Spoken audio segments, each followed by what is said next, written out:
Hey guys, it's Adam Levitan here at Fantasy Labs, and today we are going to be talking about golf. And I've gotten into golf a lot over the last month and a half. I think it's awesome, and I think two reasons I've gotten into it. One is, or maybe three reasons actually. One is my good friend is a professional caddy, and yes, that's a real job, and yes, he carries a bag for another man for a living. But he is on the bag for a couple web guys that are trying to break onto the main tour, and they've gotten to play some PGA events.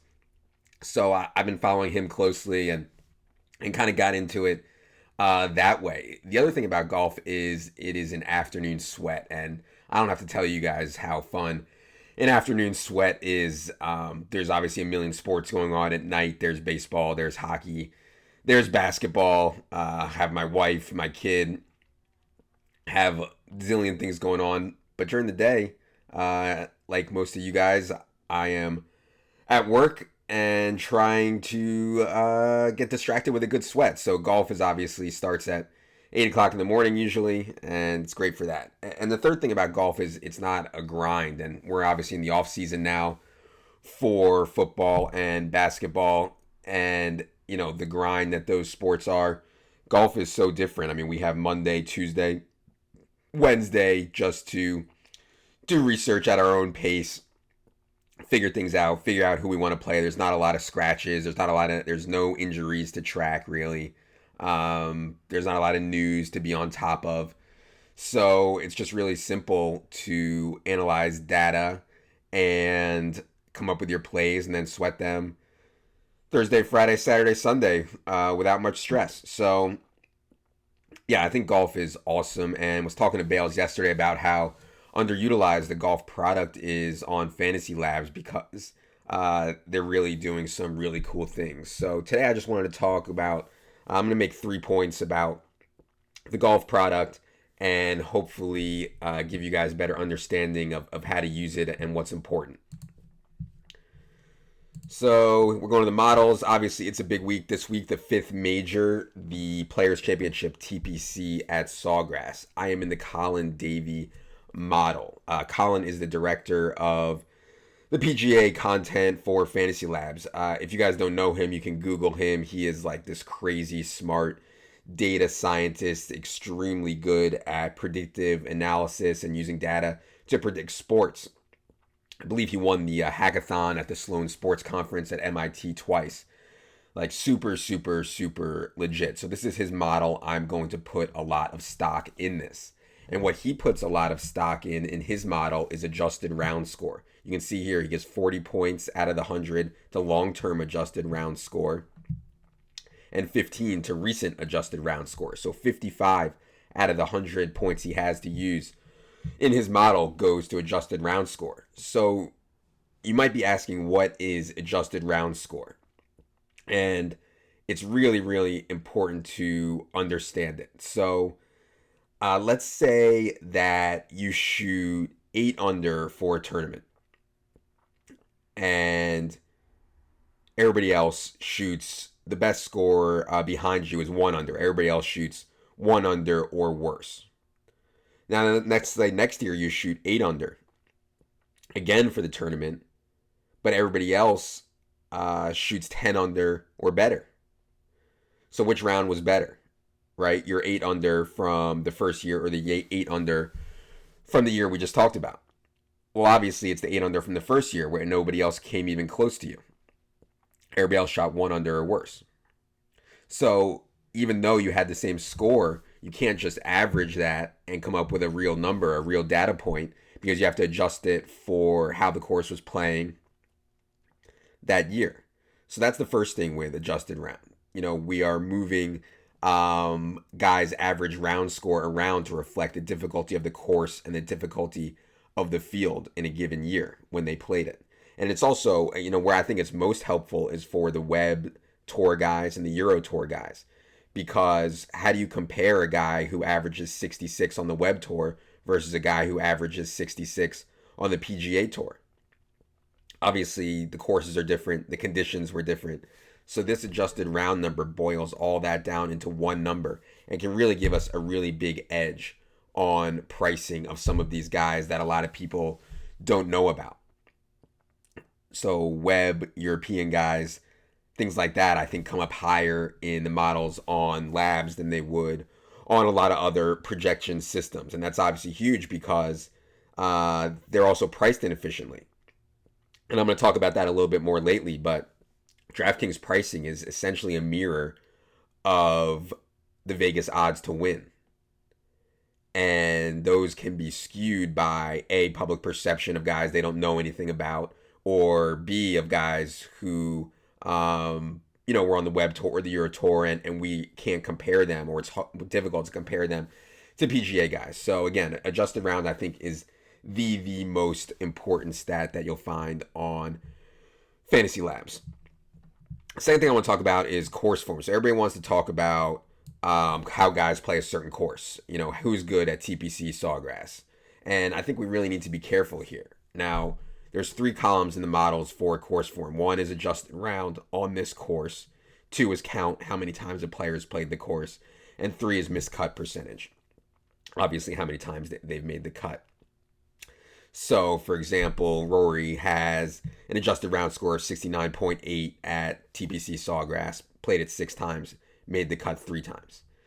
Now, adjusted round score, again, let's say last year TPC played really difficult because of the wind, and the average score was 74. And then the year before that, there was no wind, and the average score was 68. So this number adjusts all that. So you still need to use the adjusted round number. You can't just average a guy's rounds at TPC Sawgrass because it plays different every year.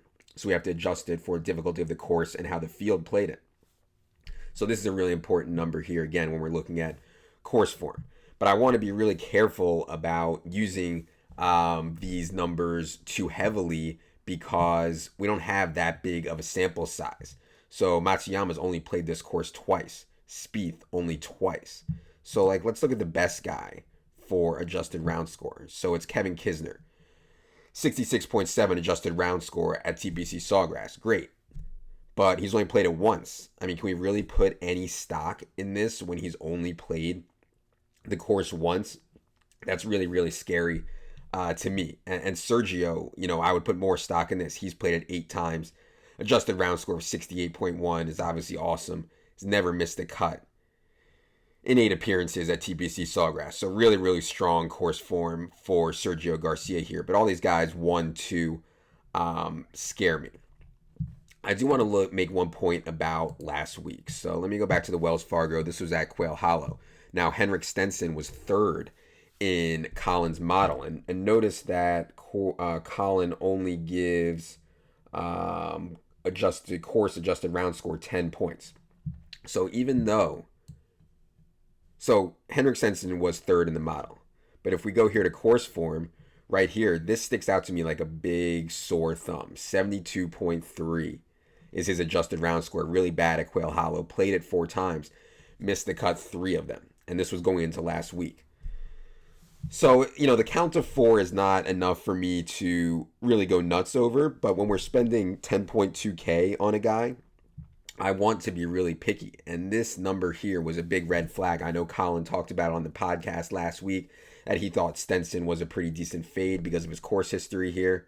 Missed the cut 3 times, 72.3. And Stenson went on to miss the cut yet again at Quail Hollow. So just a point there about using this adjusted round score under course form. All right, the last point I want to make is about DK scoring. And I mentioned this already. We are not going to gain anything or much at all by looking at Vegas odds compared to DraftKings pricing. As Bale says, they're almost a mirror of each other. They're very, very in line with each other. But we can exploit that. And the way we can exploit that is with DraftKings scoring. The Vegas odds and therefore the DraftKings pricing are set up for win upside. So if you want to go to Vegas and bet, most likely what everybody bets is Rory McIlroy, 8-1 to win. And they're all to win bets. They're not, to get 20th place or whatever. How many birdies will they have? Maybe there's some props like that out there, but those aren't what's factored into DK pricing. So the way we can exploit that is with DraftKings scoring system.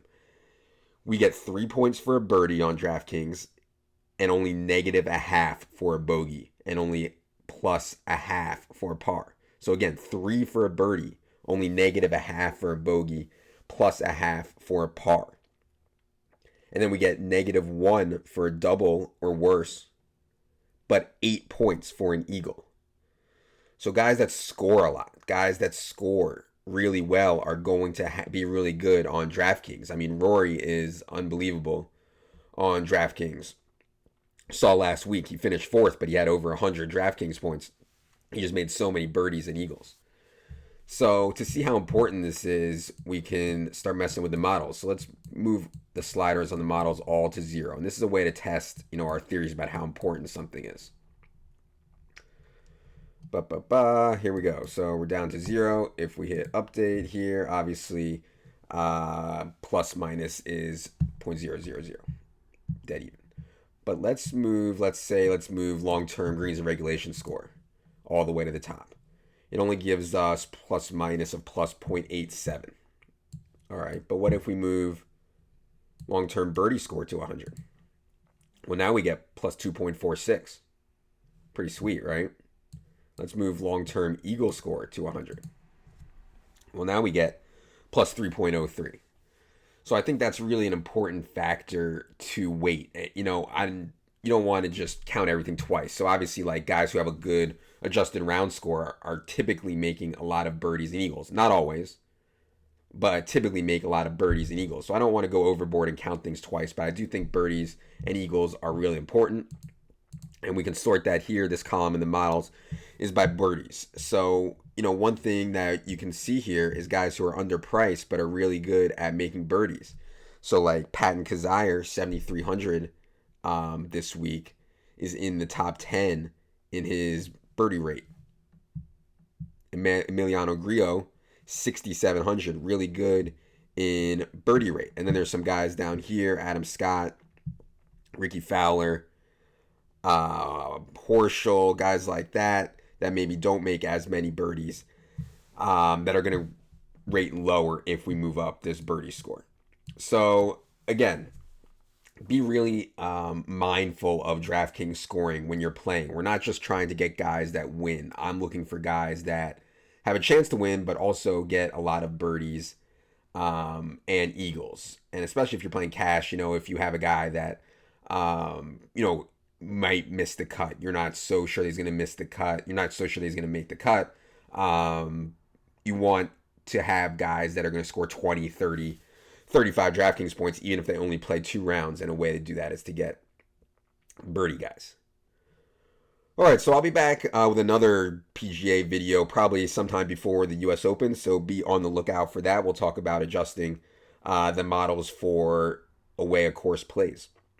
In the meantime, if you have any questions, don't hesitate to reach out to me, ajl201@yahoo.com. For Jerry, I am Adam. Good luck, everybody.